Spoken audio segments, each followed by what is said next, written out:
Bonsoir Romain, merci de nous accueillir pour cette exposition de l'Institut Iliade intitulée La nature comme socle. Est-ce que vous pouvez présenter brièvement cette exposition ? C'est le fruit d'un concours photo, c'est assez traditionnel, ça se fait. Il y a eu beaucoup de réponses puisqu'on a eu 192 photographes, la plupart amateurs, mais ça faisait partie du principe, qui ont répondu présent. Et ensuite un comité de sélection qui a choisi 37 artistes pour 45 photos qui sont exposées aujourd'hui à l'atelier Gustave. Le thème était la nature comme socle, c'est pas évident. Sur les 195 candidatures, on a eu des hors-sujets, c'est-à-dire une nature un peu muséale, un petit peu sèche, alors que nous, on voulait bien montrer que la nature, c'est ce socle sur lequel on peut développer une culture, une civilisation. 3 thématiques, la nature comme source spirituelle. On a notamment une magnifique photo du Donon en Alsace. La nature comme source poétique, des photographes qui s'amusent avec la magie de la nature, des champignons, des fleurs, des animaux. Et la nature comme lieu de vie humaine. J'ai pris cette photo à Glencoe, donc une vallée emblématique d'Écosse, qui est peut-être particulier dans ce genre de paysage très sauvage d'Écosse. Très vide d'hommes, même si sur la photo il y a malgré tout une maison, mais on voit bien là qu'on est sur une nature plutôt libérée de la présence humaine. C'est cette connexion qui existe dans ce genre de lieu entre le temps et l'espace d'une certaine manière. C'est des lieux qui, malgré une faible présence patrimoniale, architecturale, etc., on sent quand on connaît un peu le lieu toute l'histoire qui a pu traverser l'endroit. L'histoire tragique, l'histoire, à Glencoe, le fameux massacre de Glencoe, l'histoire des hommes transpire finalement dans un lieu qui semble vide. Le but, c'était un peu de monter à pied à l'Etna, de faire cet effort-là pour ensuite mériter à peu près la photo. C'est un rapport avec la mythologie. C'est la prison qui enferme Encélade. Et du coup, j'ai voulu aller sur l'Etna aussi pour relater ça, pour voir un peu sa prison quelque part. En fait, la photographie s'appelle La frappe d'Encélade. C'est aussi par rapport aux événements sismiques de la région. Et puis, c'était tout un projet en fait autour de Catane. C'était une confrontation entre nature-culture. C'était de voir l'Etna par rapport à Catane. C'était aussi ces couleurs un peu sursaturées. C'était quelque chose d'assez chimique. Alors on a édité un catalogue que les gens peuvent acheter dans l'expo et à la fin de cette expo parisienne, nous la mettrons en vente sur le site de la boutique en ligne. Surtout, nous sommes allés plus loin puisque nous avons tiré sur un très beau papier toutes les photos exposées à 30 exemplaires. Elles sont donc numérotées, tamponnées pour que les gens puissent avoir du beau chez eux. Vous allez dans un intérieur d'un Français, d'un Allemand, d'un Espagnol et c'est souvent assez catastrophique. C'est-à-dire que les gens achètent la même chose qu'on trouve dans les grandes surfaces, donc c'est quelque chose qui ne leur parle pas et c'est surtout quelque chose d'uniformisé.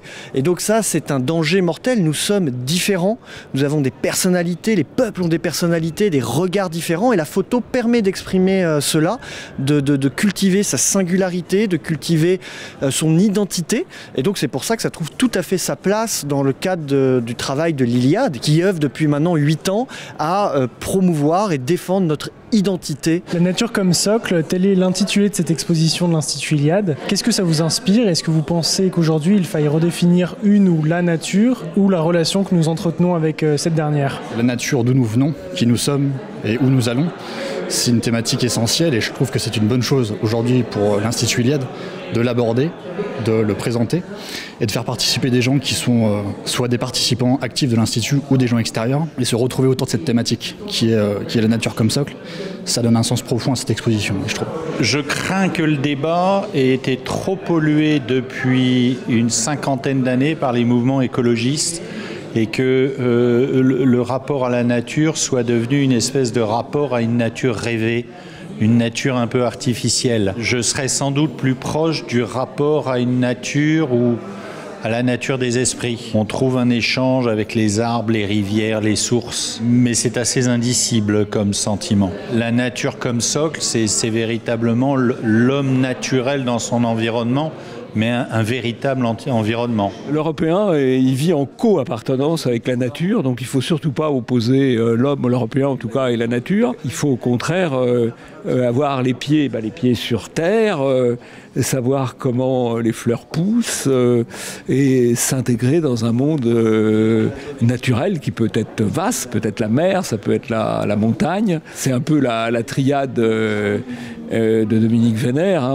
la beauté comme horizon, l'excellence comme but et la nature comme socle. Et bien là, nous déclinons aujourd'hui la nature comme socle. On est ancré dans la nature, on a un petit peu perdu ce côté-là depuis quelques années. On voit bien une tendance qui veut y retourner.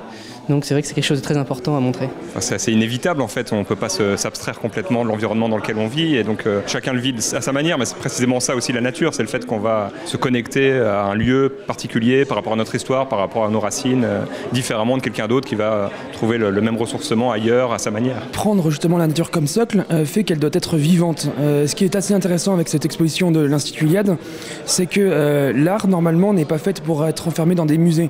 Une civilisation où il n'y a que des musées, finalement c'est une civilisation qui se meurt. Et l'art normalement doit être au cœur de nos vies, doit être accessible à tous. Et prendre la nature justement pour réinstaurer le bien, le beau et le vrai dans nos vies, je trouve que c'est un bon pari. Il y a deux pièges, c'est-à-dire penser que la nature est extérieure à nous. Donc là, c'est vraiment aujourd'hui une révolution anthropologique qu'il faut faire, ne serait-ce que se considérer soi-même comme un animal, un peu spécial, mais quand même un animal. Ça oblige à faire une sorte de rétrospection sur soi qui n'est pas toujours sympathique. On se sent supérieur. Sauf que quand la nature est extérieure à nous et qu'en plus on pense pouvoir la dominer, on en arrive à des aberrations qui sont l'élevage en batterie, etc. Donc la nature aujourd'hui concrètement, c'est quand je vais chasser ou que je vais cueillir moi-même la nourriture que je prends, j'ai un rapport direct et quotidien à la nature, parce que je consomme, parce que je dois manger, chose que les gens ont perdue. On a chassé tout le monde sauvage de nos vies, on a chassé la mort de nos vies. Vous avez qu'à voir cet épisode un peu pathétique du Covid. Si c'est pour vivre dans ces conditions-là, si c'est pour avoir une nature sous cloche, avec des virus sous cloche, tout ça n'a aucun intérêt. Il faut retrouver le goût de la nature, c'est-à-dire avec toute sorte de violence, de beauté brute.